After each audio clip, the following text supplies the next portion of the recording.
Welcome to Agenda Edina, a news program summarizing the actions taken at City Hall that affect you most. I'm your host, Dorothea Marty. The faces of Edina's top public safety officials are changing. Tom Schmitz will begin work as fire chief next month, succeeding Marty Shearer, who retired in November. Schmitz is returning to Edina, where he started in 1993 as a paramedic firefighter. He was promoted to battalion chief in 1999, where he was in charge of the department's training and safety programs, supervised paid on-call firefighters, and helped form the special operations team. He also oversaw construction and operations of the South Metro Public Safety Training Facility. Schmitz left Edina in 2011 to be an assistant chief for the Eden Prairie Fire Department. Tom's the right guy for a couple of reasons. One, Tom's a strong leader, and I think that's very important, not only in the fire station itself, but of course on scene.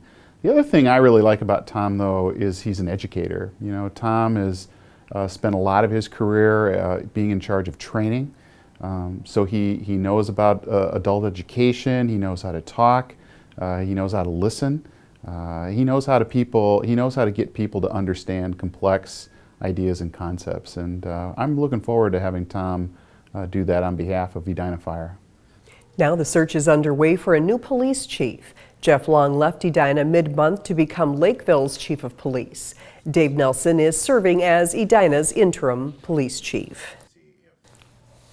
Edina has launched a new website where residents can access their utility accounts and pay their bills.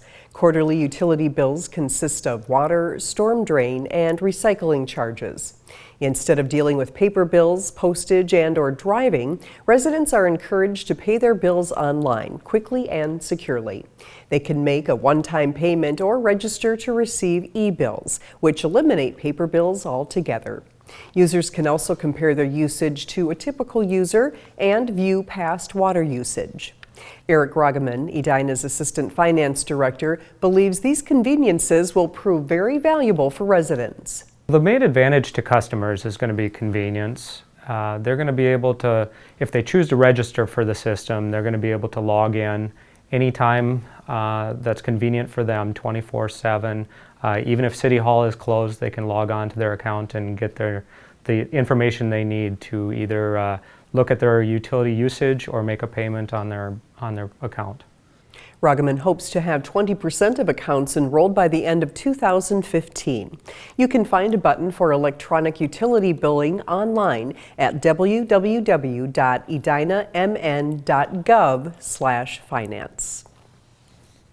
The City of Edina has concluded its pursuit of a property it was interested in acquiring to create more parking spaces at 50th and France. The city was considering the Hooten Cleaners and Launderers property at 3944 West 49th and a half Street to provide approximately 50 to 75 new spaces. However, the City Council voted earlier this month to rescind acquisition authority for the property and will focus on other ways to improve parking in downtown Edina. While the city recognizes that there is a need for parking expansion and parking improvements at 50th and France, both the business owners as well as the City Council have been clear that there is a reasonable price to pay for those improvements. And as we continue to negotiate with the owners of the Hooten Cleaner property, it became apparent that the price for public parking was no longer reasonable or feasible. So we'll move forward, we'll make improvements to the existing ramps, and as far as expansion, we'll keep that in the back of our mind, but we won't be taking any action immediately. The city is currently working with property and business owners at 50th and France to develop plans for parking improvements. Actions on proposed improvements could be taken later this winter. Last January, an 8-year-old Edina boy named Quinn died of cardiac arrest. Earlier this month, his family honored his memory and love for hockey by holding the Quinn's Cup Jamboree. Edina 16's Dietrich Nissen attended the event and has the story.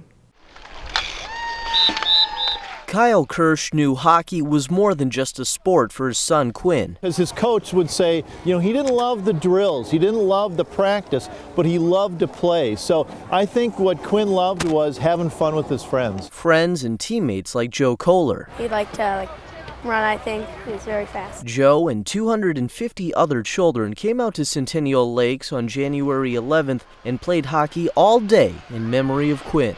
Puck's in the bag, boys!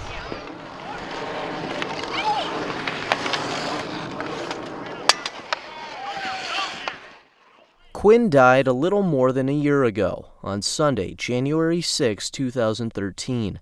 He had caught the flu, which caused myocarditis, an inflammation of the heart. We're really touched by all the support that people have given us, and a friend of mine who helped coach Quinn last year came up with this idea, actually in the hottest day of the summer last year, and said, what about a 3-on-3 outdoor hockey tournament? The idea quickly caught on, and soon Kyle had 21 teams willing to play in the Quinn's Cup Hockey Jamboree. We thought a few people would want to play, we thought a few teams would show up, but we were overwhelmed with the amount of people that said we'd love to get involved in any way possible, whether it's volunteering or whether it's playing.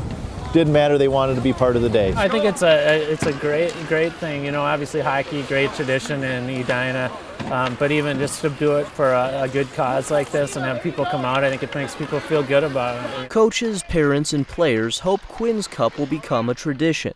But for Kyle, he'll always fall back on memories of his boys skating in their backyard. For the past few years, I put a rink in my backyard, and we loved going out there and playing. And in fact, the day that Quinn passed away, we had played out in the backyard. And the day before, we had a bunch of his friends over playing, so it was kind of fitting that's how it ended. At Centennial Lakes in Edina, Dietrich Nissen, Edina 16.